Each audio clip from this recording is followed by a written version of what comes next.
I'm not very keen on the whole abduction shtick.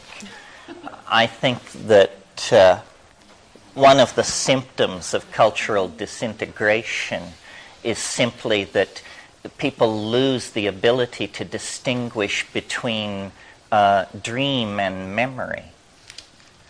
And that somehow one's past, one's real past and one's dream past, simply become one's past, and then under certain circumstances, what was basically dream material is presented as reality. Just because you have a nut theory, it doesn't mean that you agree with other nut theories. In fact, it often makes you very hostile to them. After all, there's a limited pool there that we're all... My idea with psychedelics throughout my whole career with them was that the purpose was to go out into mind space and hunt ideas and bring something back to show the folks around the campfire, something that would astonish and amaze us all. Well, it's a narrow keyhole, the mind. You can't bring back a flower like the time traveler does in Wells' story. So I found the only thing I could bring back, not being graphically endowed, was ideas. It's a very mysterious business, the revelation of to mind of the world. Since the last time I talked to any audience, I finally understood an argument of my enemies that I had never understood before. Enemies in the friendly, collegial, ideological sense. In other words, enemies. The countervailing theory to the evolution of consciousness, how it came to be so rapidly, as opposed to the idea that it was stimulated by psychedelic compounds in the early human diet, was, and I've ridiculed this idea to you before, the idea that human beings throw things. And because we were small and weak and we hunted very large animals, we learned to hurl rocks with great accuracy. And that this is a behavior not observed in the animal world. I mean, monkeys hurl feces in a generally downward direction to indicate displeasure, but their aim is lousy, which is a very fortunate thing if you're an Amazon explorer. But human beings can hit with considerable force an object up to 120 feet away. And evolutionary biologists have fastened on this as requiring so much coordination of neural material that there would be enough left over to invent Western civilization and explore the planets once you had this thing down. Well, it always seemed somewhat preposterous to me, and I pointed out that it would make the big league baseball pitcher the paradigm of evolutionary accomplishment in the human world if that standard were accepted. But now I understand the argument a little better, and it's slightly deeper than I thought, because here's what they were trying to say the first time.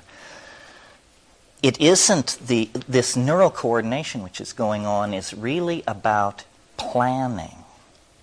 That it is an extraordinary thing to look at a rock in your hand and to make the calculation into the forward vector of the future. Aha, if I hurl back and impart a certain energy in a certain direction with a certain intensity, this thing will follow a path through space and will land somewhere with benign consequences to me and my side. And it's the key concept in here is plan. This is a plan. And animals don't do this. There are no plans in the animal world. Their consciousness is of the moment and doesn't involve this complex triangulation out of the moment toward future consequences in quite this way. Because you see, what happens when you let go of the rock is that you can no longer control it. It isn't like hunting or beating something to death with a stick, where the strategy is being readjusted moment to moment. No, once the projectile is released from your hand, that's all the planning you get to do. So it represents a concrescence of intent. And this building toward the concrescence of intent, this plan making, then is the tiny flutter of the butterfly's wing that ripples out through the chaotic universe, and the next thing you know, the kings of Babylon are issuing their codes of law, and slaves under the lash are erecting cities, and the stars are being brought into a mathematical model, so forth and so on. Well, I just wanted to mention that. I'm also working on a second book at the moment where we're going to go back into the psilocybin theory of the origin of consciousness and actually attempt to make a case that will demand attack. In other words, to actually marshal all of the anatomical, paleontological, primate data, because the more we research, the more it appears true that by looking at the psychedelics, in fact, they become a kind of key to understanding the entire phenomenon of human emergence by looking at the larger issue of food as an environmental dimension. In other words, our food has shaped us. As omnivores, we have exposed ourselves to a very high input of mutagenic material over the course of our omnivorous behavior. And this has accelerated the rate of mutation in our species. This is why there are so many cancers. Those cancers are maladaptive mutations. Most mutations are non-productive. But by being a creature of the jungle canopy, who underwent a forced migration to an entirely different nutritional environment, the grassland, we opened ourselves up to this mutagenic influence. And it's only the spectacular effect of the psychoactive compounds impacting on neural organization, cognition, and social organization that I focused on originally. But now the realization is beginning to ripple out through the evolutionary community that yes, this is the hidden factor, the mutagenic diet and the forced shift in environment. There are also ideologically unexpected twists and turns in all this. I've recently met a very interesting person. He's going to be my co-author on this evolution book, Philippe de Vaugelet. Some of you may know him. And he is a lover of animals. This guy has made a fortune in publishing books on reptile care. And if you have a broken iguana, he's the man to see. But he pointed out something to me very, very interesting, which goes against prevailing political correctness for sure, which is that browsing ungulate animals have absolutely no interest in the behavior of other animals. They couldn't give a hoot. Who's interested in the behavior of other animals are hunting animals. And that in order to successfully hunt an animal, you must, in a sense, be able to become it. You must be able to transfer your consciousness into it and imagine its motivations, its behaviors, so forth and so on. And so Philippe has convinced me that on one level, the earliest human consciousness was not human consciousness at all. It was primate ability to enter into the behavior patterns and psychologies of other mammals in the grassland environment that it was predating upon, following vultures as a basis for the beginning of nomadism and this sort of thing. Obviously, predator animals are aware, and their evolutionary success is based on environmental awareness and being able to act based on inputting the behavior of other animals. This is a very complex mental world compared to the world of the fruitarian, leaf-eating canopy browser that we came from. And then it appears, that in a series of coalescing involutions of culture and neural organization, driven by the spatial coincidence of human beings, cattle, mushrooms, our original primate programming was restructured. And I've talked a great deal about this. I think this is the key to understanding at least our sexual politics. All primates have what are called dominance hierarchies. And this is where the hard-bodied, sharp-fanged males, young males, arrange everybody else to suit themselves. The elderly, the sexually available females, the young, homosexuals, the sick. Everybody gets told where to stand and what to do. This is how primates operate. This is how we operate. However, I think that for a long period in human beings, this was interrupted by nutritional factors and drug factors in the environment. That in a sense, a human society that is using psilocybin on even a lunar cycle of use is suppressing the ordinary pattern of male dominance, hierarchical dominance. It's not genetically touching it. It's still there, but in the same way that if you give a population of aggressive people a lot of opium, aggression disappears. If you give a population of people a kind of psychedelic boundary-dissolving aphrodisiac that promotes group bonding and erodes monogamy and so forth, then you get a different social ambiance than if that weren't present.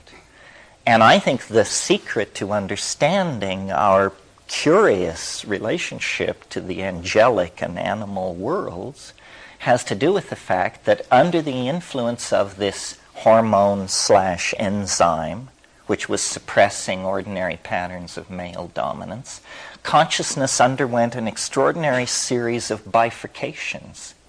And language, theater, poetry, magic, religion, dance, music, ethical values, altruism, everything emerged, sometime between 35,000 and 10,000 years ago. The Paleolithic, the pre-agricultural era, an extraordinary period of novelty being expressed and conserved in the biological world. The primate species, the hominids, suddenly just take the stage and through an amazing series of cultural transformations become a planet-ruling species by 10,000 years ago. And then, not content with that, the process doesn't slow down, it accelerates. And this has to do with the fact that we have somehow created, through language, a kind of adaptive strategy that is so flexible that unlike most adaptive strategies, which sooner or later run into a blind box canyon and are just simply trapped there, butting their heads against the wall, you see it everywhere, the mussels down on the rocks, and most evolutionary developmental lines are dead ends. But somehow we broke free of that by ceasing to be defined by the physical body, which is the stuff upon which evolution works, and placing between ourselves and our environment a new thing called culture. We began to mediate evolution. Evolution says the infirm, the idiot, the lame must die. Culture says we have different values about this. Maybe yes, maybe no, but we will decide. Evolution says, you must be a scattered species, nomadic, and moving across the surface of the planet like an animal. Culture says, no, we have strategies for food sequestration and common defense, and we will build cities, and so forth and so on.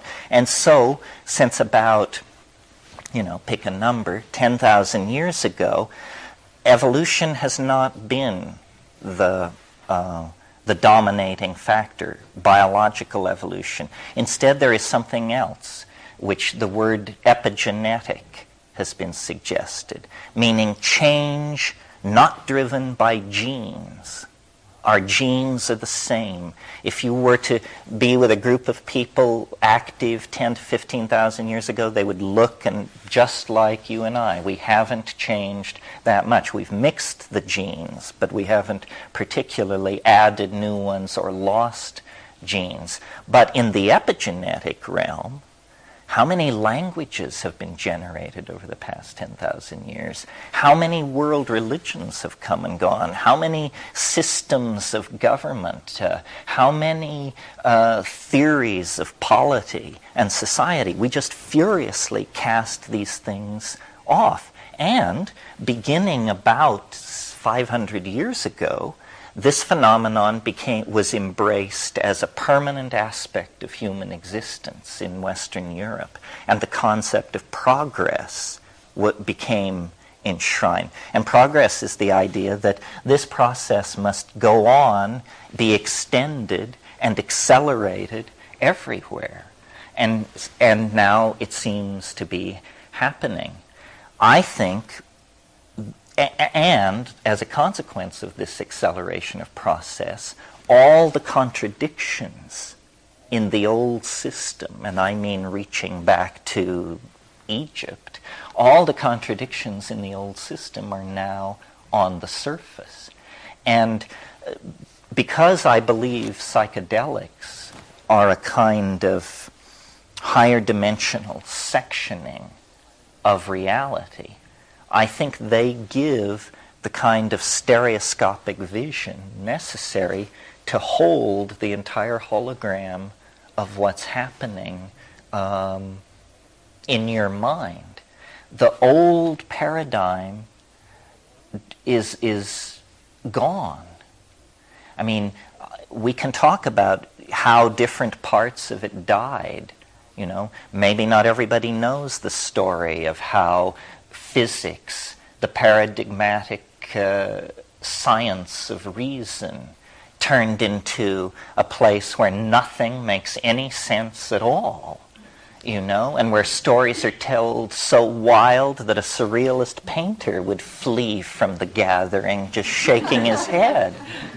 That's physics. The very bedrock of the whole Western shtick has turned into a place of utter psychedelic contradiction and chaos. And the news hasn't reached biology and psychology. They're still operating under different paradigms. But what is keeping science alive at this point is the fact that it is able to whore itself to the marketplace. But in terms of the old program, which was providing some kind of metaphysical recitation of the nature of the universe, it's pretty clearly out of reach at this point. I mean, the universe has been discovered to be stranger than you can suppose. And what this means to the troops, which is you and me, the citizens of these linear, print-created, scientism-ruled, democratic, industrial states, what it means to us is that you get your mind back. They have no need of it anymore. It's actually become a burden to them. I mean, yes, they struggled like hell to take it, but then they discovered that it really wasn't worth all that much anyhow. The great thing about living in the twilight of an imperial decline is the permission that exists. You know, incredible resources lay before us, and very few people are looking over your shoulder and telling you what to do. I mean, the fact that this community has been able to persist and exist, I mean, this is the Orphic community. This is the tradition of descent, ecstasis, sexual ambiguity, so forth and so on, that reaches right back to Chalcolithic Greece and beyond. And shamanism is about shape-shifting. Shamanism is about doing phenomenology with a toolkit that works. And no religion, no philosophy, I think, has ever gone very far down the road of understanding. Understanding is not really a collective enterprise. Understanding is an individual enterprise. And, you know, you can read Husserl and you can become a Hasid, or you can assimilate these group understandings that are forms of wisdom. But ultimately, those are platforms for intrepid exploration.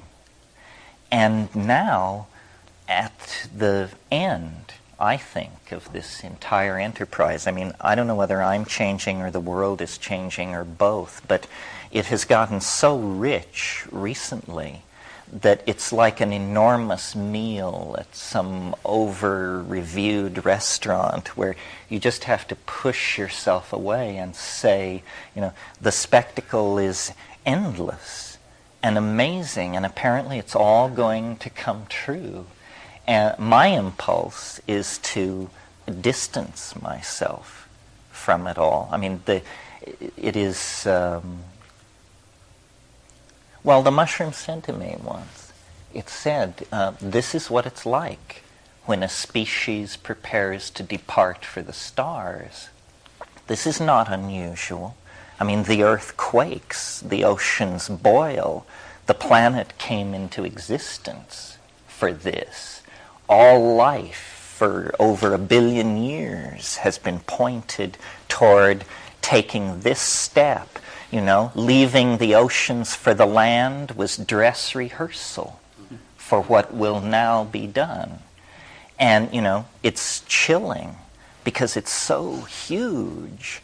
I mean, you don't even know, well, it's just enormous. And yet, apparently, when you look back through the history of the universe, this is how it proceeds. Incredibly gradually over staggering scales of time, but then every once in a while you come around the corner and there it is. A continent sinks, an asteroid impacts, a star explodes, two intelligent species meet somewhere out in the cosmos. And these things then, you know, set ripples going for eons.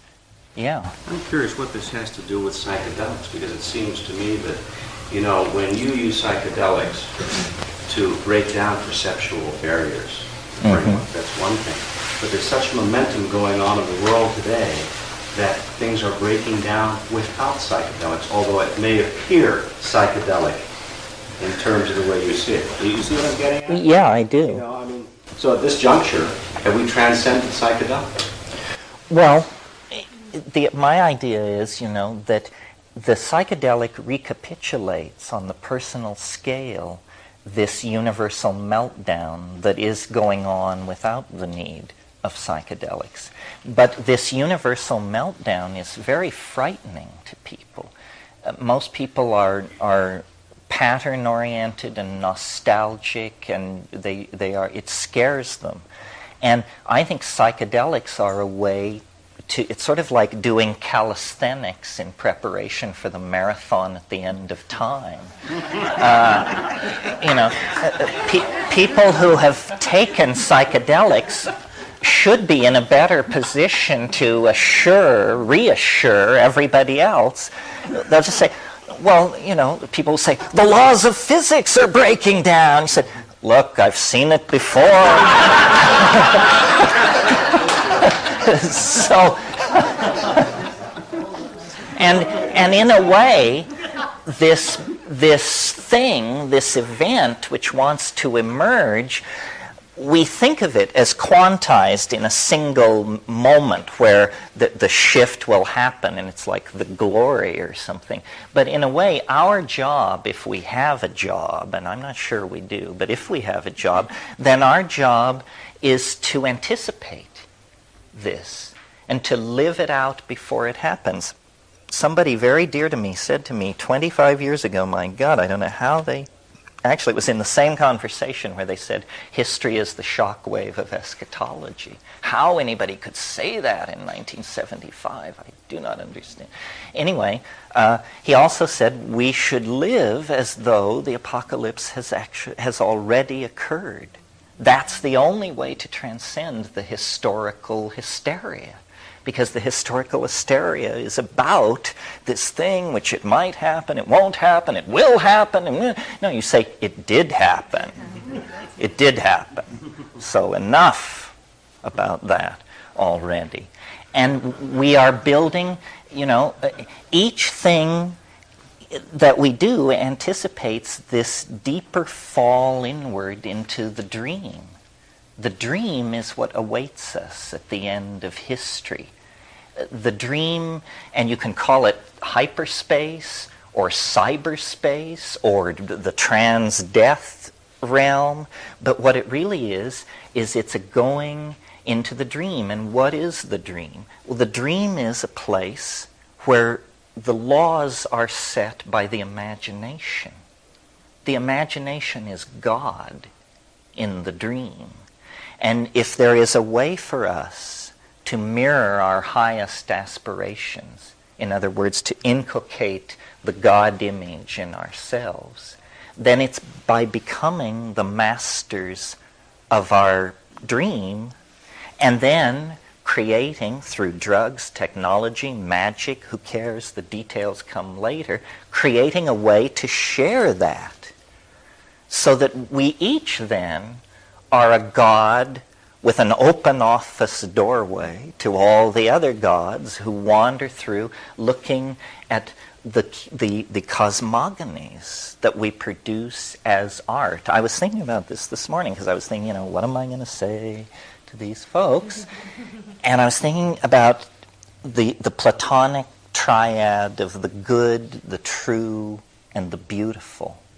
And sometimes people have dissed me and my obsession with hallucination, because they say, well, LSD doesn't really cause hallucination, it causes insight and complex thoughts, but why are you so focused on visual hallucination, which I am? I mean, if it doesn't do that, I'm not interested.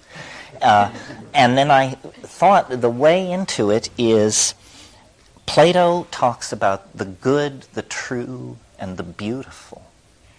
But the key concept is beautiful, because good, it's abstract. True, it's abstract. But beauty is felt, perceived with the senses as music, as painting, whatever it is. And so the bridge to the metaphysical absolutes of truth And the good is through the palpable realm of the beautiful. And to my mind, this is what these psychedelics achieve.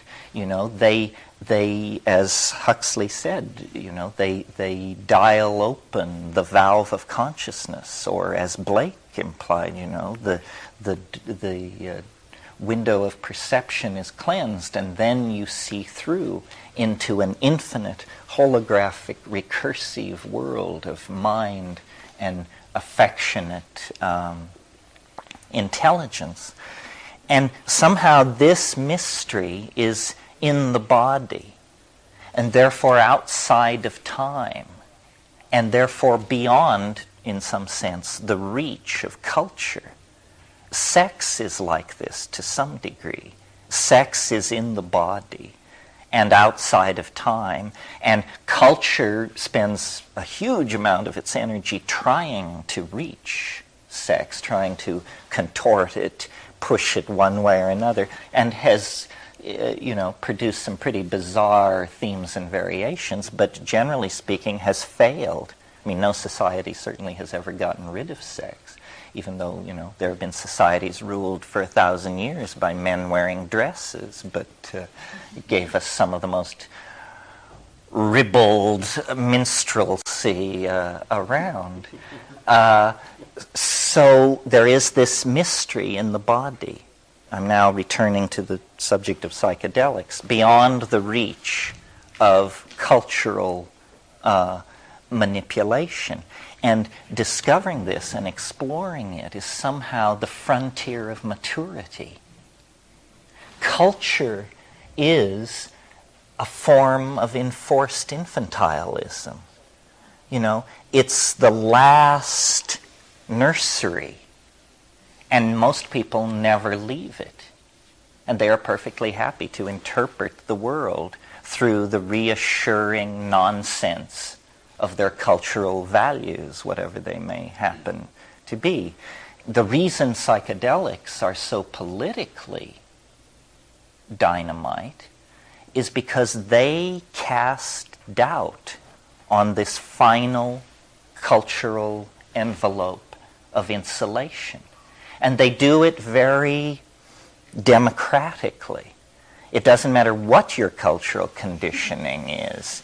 It falls into question under the influence of the psychedelic. And then, for most people, that's frightening. Frightening enough that they not only don't want to do it, but they are also keen to see that other people don't do it, because they realize this is some kind of a doorway through which demons come. Disruptive ideologies, strange forms of music, bizarre behaviors, unpleasant fashions. It's all coming from this place where these people are messing around. And so there is an impulse to close it off. And so there is, a tradition 50,000 years old of shamanism / bohemianism. People who are deputized to be weird and are told, okay, you be weird. We'll give you a hut at the edge of the village. You be weird, and if we need you, we'll call. That's basically the role. No, don't buy, we'll call you, I mean, the political position of shamans is fascinating in these societies because they share it, but they are not of it, and they're only asked in when things are really desperate.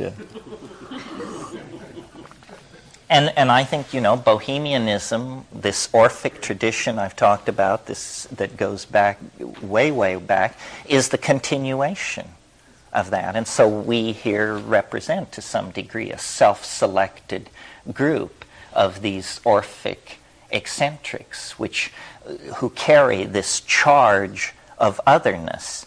In many languages, the word shaman means go-between. Go-between. Shaman moves between levels, and the mythologies differ, either into a spirit world or an ancestor world or an animal world, but the go-between. And Now let me see if I can tie this all up. Oh, I know. I wanted to follow this thing out about the suppression of male dominance through chemicals and diet and psilocybin and all that. The reason that is fascinating to me, aside from the fact that it answers some real conundrums in hominid evolutionary arguments, is that it then has an implication for the present, because we are the damaged heirs of a damaged cultural style which has been practiced now for about 7,000 years. And, there have been various corrective measures, all failures, I think.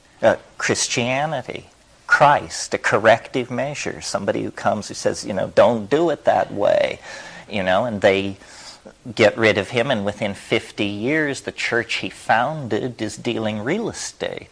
And, then you get it in Islam, another corrective effort. But these things have not worked. The cultural style has been too toxic. And with the rise of modern science and the acceleration of the toxic consequences of bad ideology, we now come to the 20th century. And throughout the 20th century, there has been an impulse, What means bad ideology? Ideology that has consequences that are bad for the environment and the gene pool. Who knows what is bad for the environment? Well, nobody knows absolutely, but when you think about things like plutonium and nuclear weapons stockpile, I agree with you that in the largest picture, moral relativism makes it impossible to say anything about good and bad. But I'm not that morally relativistic. I think biology should be preferred over its absence, and that intelligence should be preferred over its absence. So I'm and because I think the universe wants to preserve novelty. That could actually be the basis of a kind of ethic. Bad is that which destroys novelty, and good is that which promotes it. It sounds awfully progressive.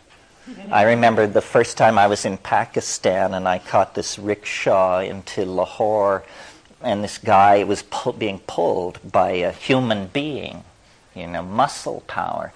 And this guy said, "Oh, you're an American, this and that." And he said, "What's wrong?" He said, "This country is screwed up. This country is really screwed up." And I said, "Well, what's wrong with it?" And he said, "You want to know what's wrong with it? Progress. Too much progress." And this was a man who made his living pulling people around in a rickshaw. So, it's a relativistic thing. But what I wanted to say was, there is an intelligence in the species that is deeper than the societies and the systems that we erect to rule us. And this wisdom of the species can make enormous changes in the evolution of the mass psyche, such as the Renaissance, for example.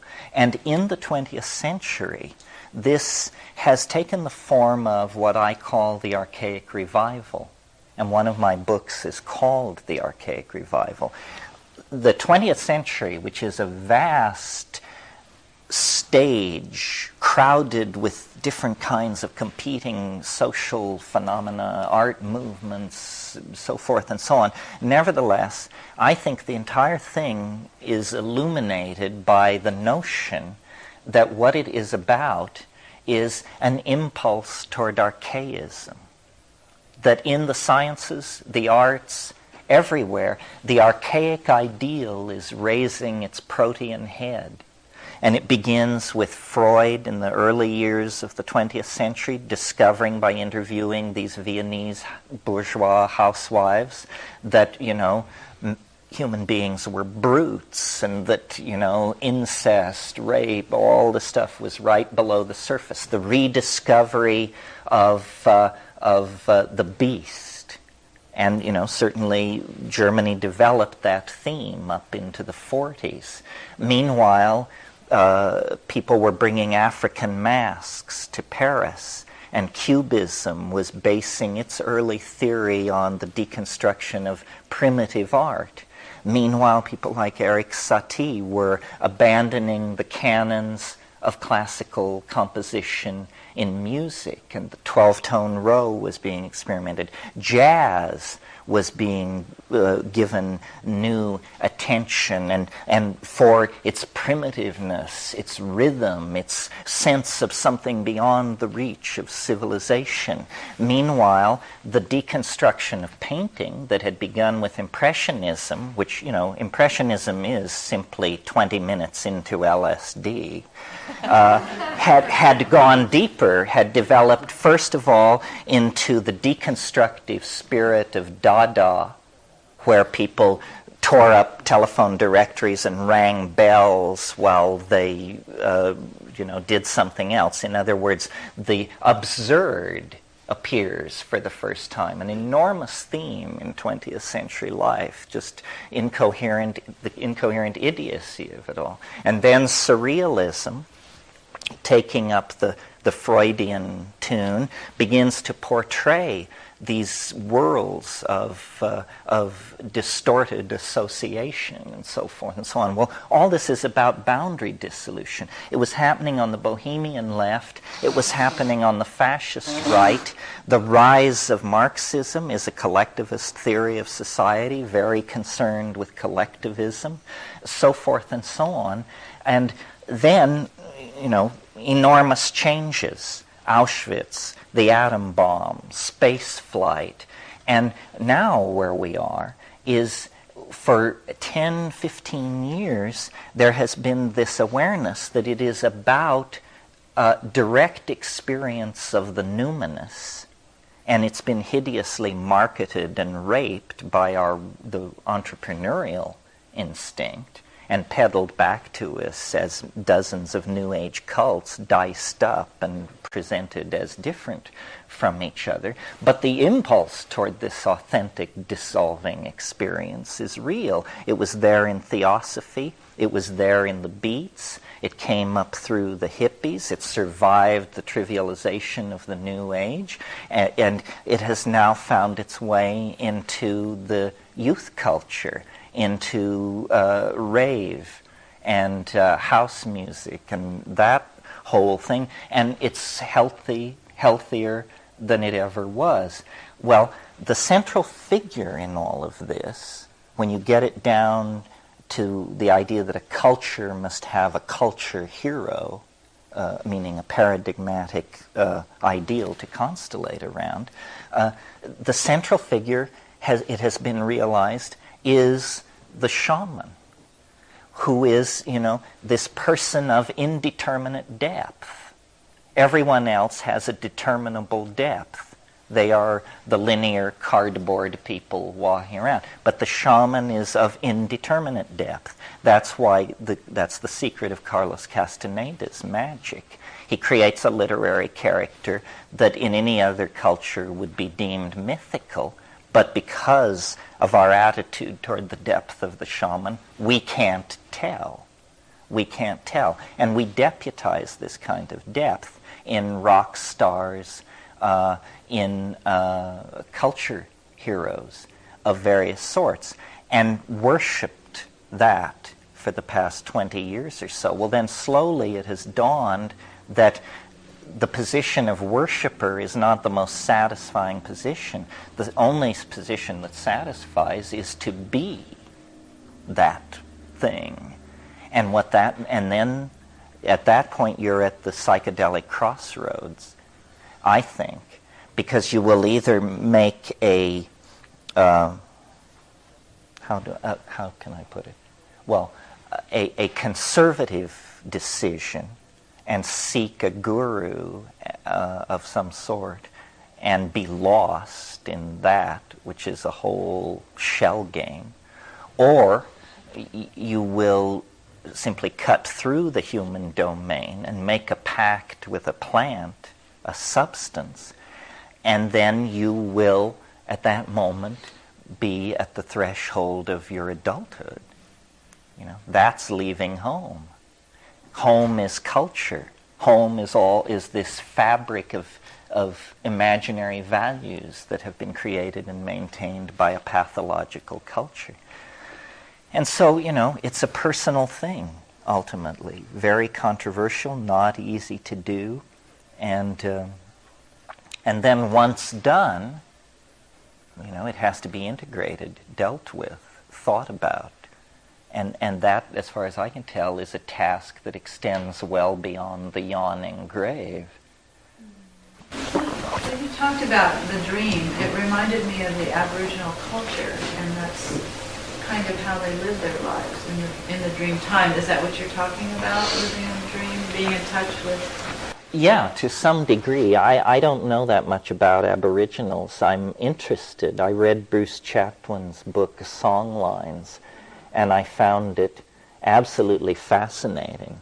And if you want an example, I'll talk about it for a minute because it bears on something I'm very interested in. Part of the transformation that I think is going to happen to us lies in the way we deal with language neurologically. Because under the influence of psychedelics, especially short-acting tryptamines like DMT, you experience phenomena which seem to be transformations of the language modality. And I've described this stuff as visible language, that you can actually sing meaning into visible existence. And I've seen this on ayahuasca. This is what ayahuasca is about, the famous group states of mind that anthropologists talk about.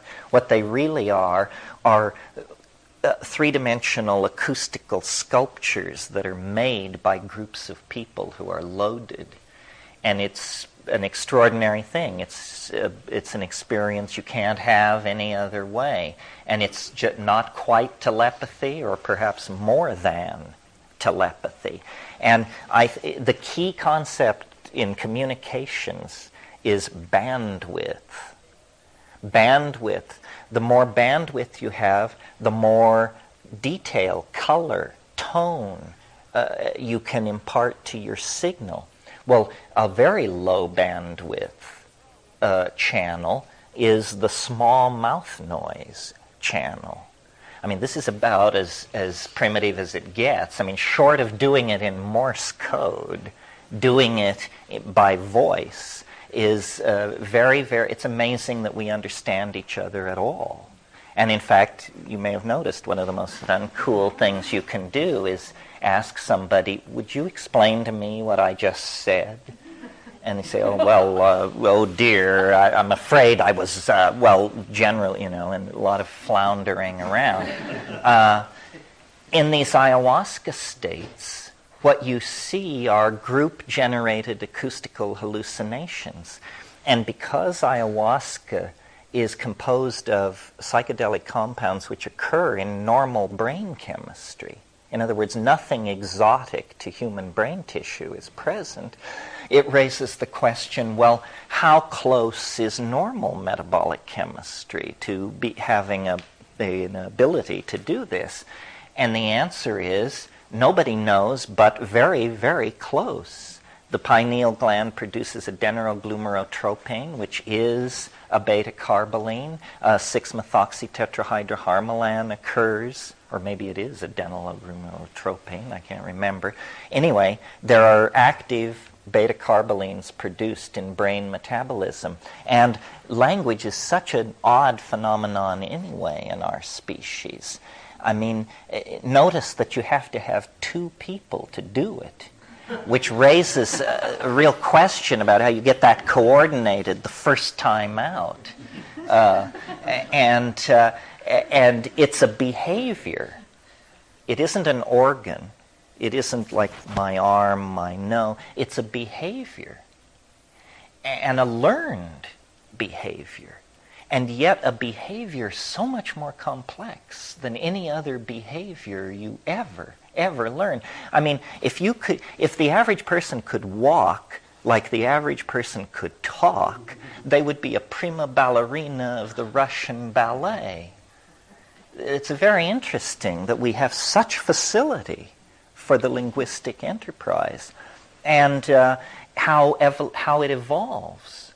It's changing all the time. And, well, is it just changing in a kind of forward lateral direction, or is there some kind of vertical gain here? I mean, can we actually describe things better to each other than the ancient Greeks could describe things to each other? Can we say things which they couldn't say, or anything of consequence? And I maintain yes. I maintain that culture, freeways, international airports, and so forth and so on, that's just the trailing edge of evolving language. Well, so here's a story which relates to this that is in Bruce Chatwin's book, Songlines. There are these things called songlines which cross Australia, and they can be thousands of miles long. And if you're a shaman and one of these things crosses your territory, then you are the keeper of the song of that part of the line. You must learn and keep this song. There are 137 Aboriginal languages in Australia. So these people did the following thing. They went to a place near one end of the song line, and they recorded a shaman singing his song of that place. And then they went 2,000 miles to another part of the same song line, and they found the songkeeper of that place. And they played the guy's song for him. And it was in a language he didn't speak, and he had never been away from his own home. He had never been to this place. So he listened to the song, and after a while, he began to sing with it. Not the words, but the melody. And he sang with it. The way you could sing with green sleeves if you didn't know the words, but you heard the melody. And then, after it was over, he said, the man who sang this song, his place is a butte with 3 mountains and eucalyptus filling the valley and a red rock like a lizard over here. So then they tried to analyze, what is happening here? Is this telepathy? Is it magic? What is it? And I think the key to understanding it lies in, I've recently seen, you can actually buy for about $600 a piece of software where you glue electrodes to your head and sit down in front of your computer, and you see an undulating landscape of neural readouts that look, lo and behold, like mountains, valleys, escarpments. It's like a visit to Utah. And I am convinced that what's happening is that when the shaman listens to the first shaman's song, he does not process the sound the way we do. He processes it the way this computer is processing this neurological input, and what he's seeing is an acoustical environment of sound, and he can see the place. The song is the way it is because the song is not a song. The song is a hologrammatic acoustogram of the topology of the land through which the song line passes. These people are called the most primitive people in the world, remember? So I just recently became aware of this. It's very exciting to me. I'm interested in this software, but this is the kind of thing that lies out there. Because you see, the world arrives at the surface of your skin as one thing, but the senses bifurcate the incoming signal. The light goes to the eyes, the acoustical signal goes to the ears, the tactile signal is conveyed through the skin, and so then when we reconstruct the world, the wells are showing rather prominently in the model.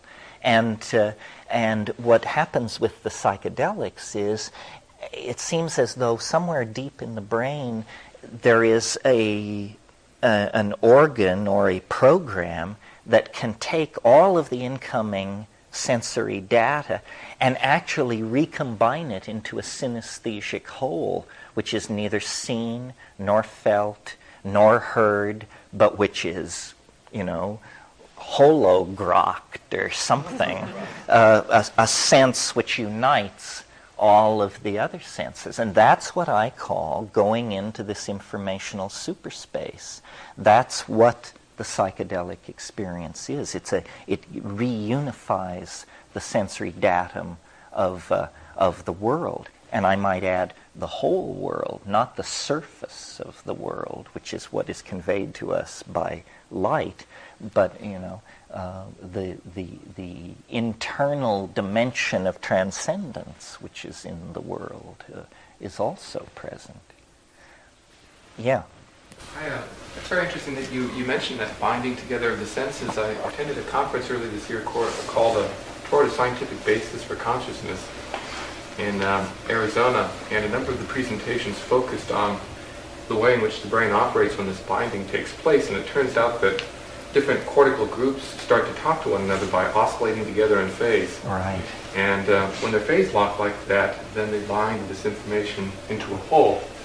And I'm reminded of the research of Michael Persinger up at the Laurentian University in Canada, who has been focusing on the electromagnetic field of the Earth and its effect on the brain. In particular, he's been interested in the correlation between earthquake activity and ghost sightings and such like. But he's pointed out that the Earth's magnetic field is ringing like a bell, and that the main power of oscillation is around 10 hertz, which is happens to be the alpha rhythm in the human brain. And he's postulated that in some cases brains can phase lock to the geomagnetic field, and that the geomagnetic field oscillations can serve as a kind of a carrier frequency to bind these cortical resonances basically together for brief periods of time, and has speculated that this might be the source for ESP-like activity. Are you familiar with that theory? Yeah, he wrote a wonderful book called Space-Time Transience and Unusual Events. He's been very creative with using the electromagnetic field as an explanation for all kinds of things, and I'm totally open-minded to that. His work is very interesting. It does seem to be true that along earthquake faults you do get piezoelectric buildup and release, and the world is full of bizarre phenomena. Some of you may have seen in Science News last week, for the first time they have confirmed these enormous blue and red lights above 75,000 feet in the atmosphere. Airline pilots have been seeing these things for years. There was no theory, nobody knew what they were. Now NASA dedicated an expedition, one of their aircraft, to looking at this, and they got thousands of images of these things, and it's an electrical phenomenon theory doesn't account for, and nobody knows what it means. On one level, I'm sympathetic to Persinger and that approach to explaining some of these things, and I do think the place has been overlooked in importance. On another level, this is a very hard thing to talk about, but there is like what I call linguistic viruses, which infect the effort to communicate. And they're very hard to catch at work. So, and it has to do with how can people believe things which are absurd. And it's very interesting to spend time with people who believe that things are something which is absurd. And a lot of people bring raps to me that they want confirmation or disconfirmation on. And I passed this way last night when I talked about the rules of evidence. The standard of discourse has decayed to the point where it's very hard to get any kind of consensus about anything, because most people participating don't know how the game is played. And linguistic viruses really are responsible for much more of reality than we suppose. I suppose I can't really talk about this without stepping on somebody's toes. So let me pick. Well, for example, crop circles. Crop circles are important, and what was going on at the England end was these things were absurd. I mean, you had only to see one to understand what was going on, and to see that a confluence of British eccentricity, ripe grain, a certain ambiance in the air was allowing these things to come into being, and then the media was fanning it into existence. Well, now, how does this work? Talking of coupled oscillators and Persinger and all that. Pardon me?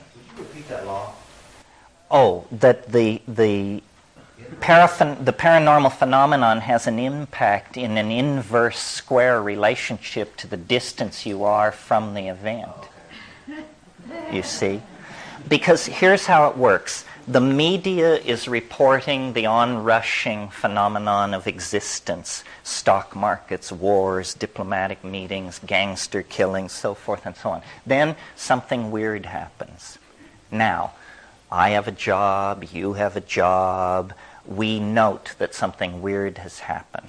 But it doesn't affect us. But scattered through the society, there are people who, when they open their paper and say, strange pattern in Wheatfield near Wiltshire, they look and say, aha, I knew it. This is what we've been waiting for. This is the sign. And they jump in their car and they drive to Wiltshire to look at the crop circle. And they get there first. Well, then comes the press. And they say, well, what is this? Say, well, the farmer doesn't know. And everybody's standing around.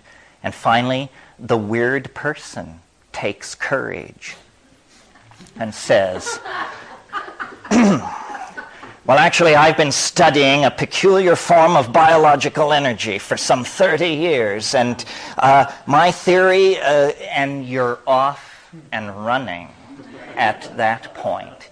And so weirdness attracts weirdos, who then interpret the weirdness very weirdly, because they came with sharpened axes to grind, you see. And the crop circle thing was a test case for this. This is why I spend so much time on it. It did no credit to anybody. The occult just went sailing over the edge. And science hardly behaved any better, because there was this guy, if any of you are interested in this, there's a wonderful book called Around in Circles by Jim Schnabel that goes into all this. But there was a fellow named Terence McKenna who was a meteorologist. And when the first crop circles appeared and the weirdos began talking about telluric forces, messages from Atlantis, and so forth and so on, he jumped into the fray and said, nonsense, nonsense. This is a meteorological phenomenon. In the warm days of summer, on the lee side of these certain kinds of hills, a kind of circular low-pressure wind can get going, and this is nothing to get excited about, and we've got the statistics and so forth and so on. And the press loved him. They loved him as much as the screwballs. And they would put him on, and first they would interview the mad people, and then Terence McKenna would come on and poo-poo it away. So that was the first year of the crop circles. The next year, the crop circles became considerably more elaborate, with arrows coming off of them and zigzags and so forth and so on. Bring Terence McKenna on to the scene. And he says, well, you know, the new field of dynamic instability indicates that the mathematical solutions to these breakdown states are very complicated and unusual patterns. And so then the next year, it was inconceivably complex, the crop circles. Meanwhile, crop circle time is in the springtime. It's dead in the winter because the fields are empty. So Meaden had used the winter time to go to the Institute of Electrostatic Physics in Nagoya, and came back full of talk about roving plasmic fields and this sort of thing. And armed with the roving plasmic fields, no crop circle was too bizarre to not be proclaimed the product of natural forces.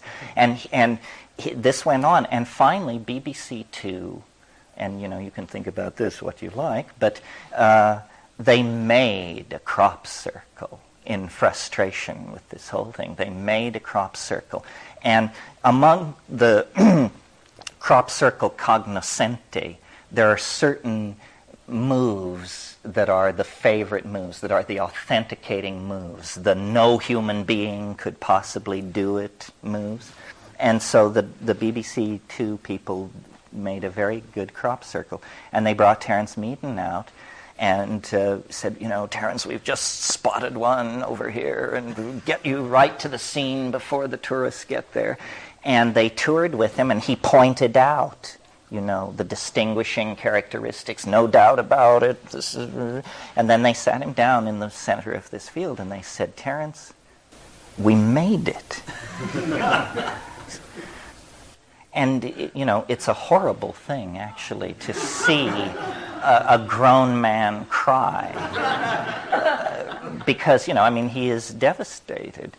And then, and this is just one of moments. Rupert, my comrade in arms, Sheldrake, was one of the people who sponsored the contest that basically put the crop circles out of business, because the claims were fantastic, No person could do this, so forth and so on. So what they did is they got farmers to donate 10-acre tracts of English corn, which is wheat, and for £50 you could enter.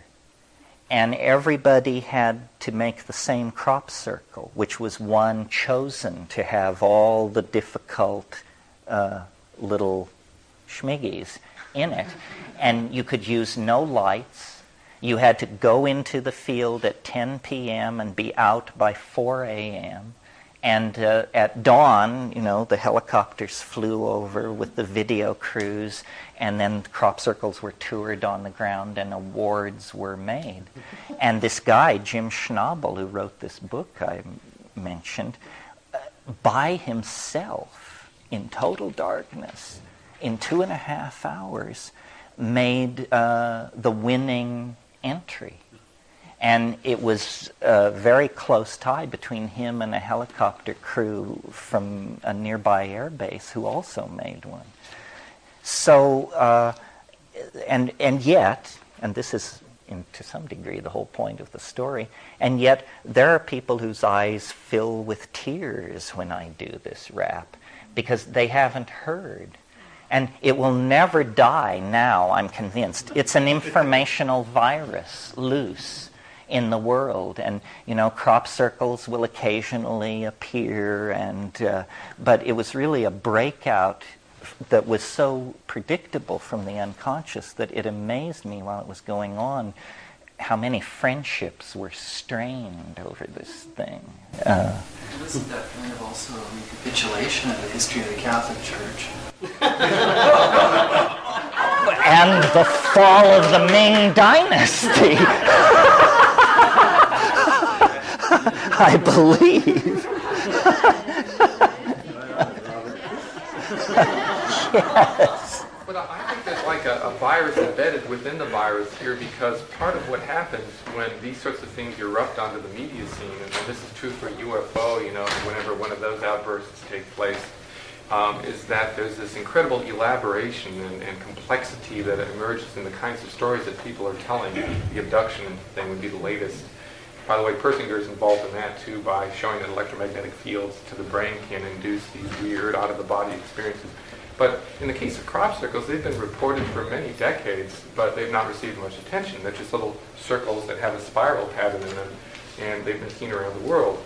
And my personal view is that there's probably a series of different phenomena that have been shoveled into one category, but when the media gets a hold of them, all crop circles are the same.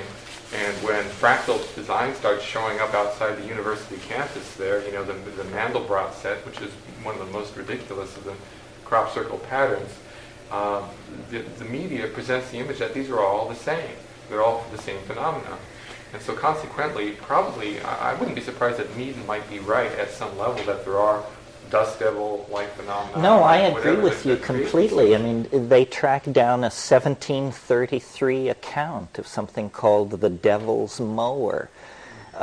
And, I grew up in western Colorado, and part of my rite of initiation into manhood was enforced elk hunting on horseback every autumn. And we would come upon these places in the forest that had been whirled down. And the explanation was just these are deadfalls from whirlwinds. But it always seemed to me, had anybody ever seen one of these things occur? It was a very odd explanation. Yes, it's about informational distortion and decay. You're quite right. I went to a flying saucer convention against my better judgment. And I learned more, my opinion about flying saucers evolved more over that weekend than in the previous 30 years of being interested in flying saucers. And I was, read all the books, all the special cases, I knew the data and all that, but I had never hung out with flying saucer people.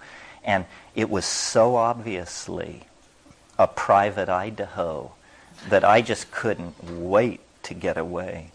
And I think, I don't know, there are two impulses in the human psyche, I mean, at least two in this case, and I just don't resonate with believers in anything. I mean, I get insulting to Buddhists, for God's sake. I mean, it's just something about their smugness and their whole bit that just brings, I just want to squash it. So you can imagine how I behave in the presence of Scientologists and the rest of it. Belief is it's a form of infantilism. There is no grounds for believing anything. And the flying saucer thing, I went to this conference imagining that what I would meet would be a whole bunch of really interesting, sincere people who wanted to discuss the phenomenon of unexplained things in the sky and contacting human beings. And what I found was, booth after booth of people who had all the answers. All the answers. Learn how a nearby planet reduced crime by 500%. I got news for you. Not even God can reduce crime by 500%. Once you've reduced it 100%, you've got it. So I said, this was the quality of thinking that was going on. And then there were a lot of really scary people in brown leather shoes with thin smiles and cheap suits who were clearly third-rate, semi-retired intelligence hacks who were there to keep the flock headed in the right direction. And, people wanted to talk about experiments on human fetal tissue that go on in underground laboratories out in Arizona through the connivance of the CIA and the Palladian High Command. And you just think, well, I've got to call my broker. I'll get back to you on that. I mean, I don't know. To me, if you can't, well, it's an aesthetic thing. It's an aesthetic thing. I believe that great weirdness stalks the universe. That's not the issue with me. But it's not tacky. It is not tacky. And people who wear low-cut gowns with a lot of sequins on them and tiaras and pass out flying saucer-shaped business cards, that's tacky. And so it can't be so. I know this. I've never been wrong. If intelligence fails, aesthetics will pull you through. This is, and people don't like this part of me. I don't make it comfortable for other squirrels. I don't share the branch very generously. A place where I've gotten into lots of trouble is with the face on Mars. I mean, I just have not got enough unpleasant things to say about the face on Mars, everybody connected with it, the very idea. I mean, talk about something which should never have been let out of the box. That's it. I mean, the idea of a tchotchke 17 by 11 miles in size just gives me the heebie-jeebies. I don't want to know those aliens. They should go back where they came from and take their tchotchke with them. We need people who can build in light and balance planetary ecologies and do really cool things. Massive Earth-moving projects we've been there, we've done that. You never went to the moon either. Books will appear on these subjects. One of the interesting things about UFO experience, though, and the other kinds of phenomena that you're talking about is the potential for the manipulation of belief systems. And this is something Jacques Vallée talks about in his books, that there's a kind of a sinister undertone that the military is bringing people in who are UFO diehards and saying, look at these documents, we can prove that there's this majestic group, and then snatching them back, and the UFO enthusiasts go out and tell the world about it, and launch stories about aliens under the desert in Nevada collaborating with the military, and the newspapers pick it up. They completely poo-pooed. Meanwhile, there's tests of a new spy plane called Project Aurora that travels 6 times the speed of sound, and it leaves this it's like a traveling blue ball of light that's clearly a UFO. And if anybody sees it traveling over the desert and picks up the phone and calls the paper, nobody will report it. They manage to... No, it's clear that those black projects, and Aurora is the one, is being run out there, and that's very exciting. I mean, a plane that can fly to orbit. Yeah. Terence, what is your opinion on the biosphere? Did you get into that at all, and John Allen and the whole stick there? I didn't. I knew those people in the early 80s. Yeah, I knew all of them. 83, 81 in the Amazon. They said they were headed for Mars. I don't know. They are derivative of J.G. Bennett's school of Gurdjieff. And I have a rule, which is I'm against any group that keeps secrets. And Gurdjieffians keep secrets. I'm not against Gurdjieffians per se. In fact, it's kind of too bad they get into the category. But secret keeping is a bad habit. And if you tell me a secret, I'll probably tell it. Nobody ever told me not to say anything. So I've followed them with interest over the years. It's too bad it's another thing led by a middle-aged white guy, but they seem to have the pull. But I want to return to something you said. I mean, this can be the last thing about flying saucers, but let me give you my conclusion from this weekend of how the whole flying saucer thing worked. I mean, this is just one person's opinion, but this is how I explain it to myself. As you know, in 1947, the Rainier Lights appeared, and if you that was the first big modern flying saucer sighting and set off the whole modern flying saucer phenomenon. Well, cast your mind back to the ambiance of 1947. The atom bomb was in 45, the defeat of Germany, the H-bomb was under development, Einstein was advising Truman. I mean, people were on the brink of things they could not understand. Nobody knew what the H-bomb really meant. What does it mean that we can do this? And they said, well, we don't know. Maybe the universe is monitored. And what we're doing is so outrageous that maybe it will bring those who do the monitoring. And then they began to get these reports of these things in the sky. And they said, my God, this must be it. And there were very high-level government secret commissions set up, and they began to study the flying saucers furiously. And they penetrated all those groups. And they penetrated this flying saucer thing from one end to the other, and I'm talking 47 to, say, 54. And they studied it, and they studied it, and Carl Jung was brought in, and all kinds of people were brought in. And at the end of that period, they concluded that what it was, they actually understood it. They concluded that it was the cosmic giggle.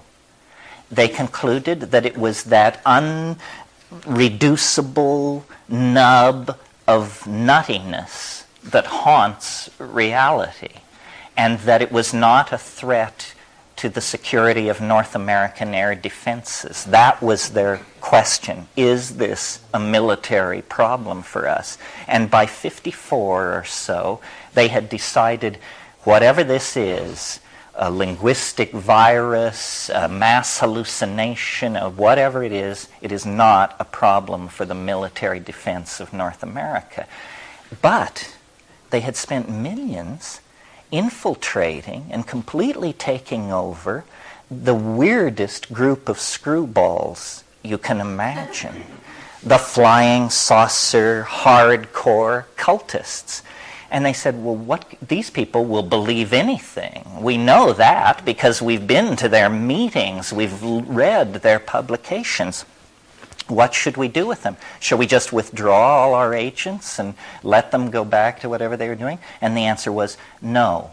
These people will become a pool for experiments in manipulation of information, control of belief systems, response to propaganda. A whole bunch of black box psychological and programming and informational kinds of research will be done on this pool of people because they're so weird. If they start telling their relatives that they're hearing voices in the head or something like that, their relatives and friends are just going to say, so what else is new? You've been talking like this for years. And I think it was kept like that right up until the present moment. But I think it's very low budget. This is not high priority for the CIA. They're sending, as I said, semi-retired guys in scuffed brown shoes who are definitely over the hill, but they shepherd the group along, and as you said, they release these outlandish documents and then they pull them back, and some guy comes forward and says it's all a fraud, and I know because I was on the inside and I was the one paid to tell you all these things, and then somebody else comes forward and says no, he's a walk-in and has an implant and it wasn't that way at all. And it's sort of like the JFK assassination.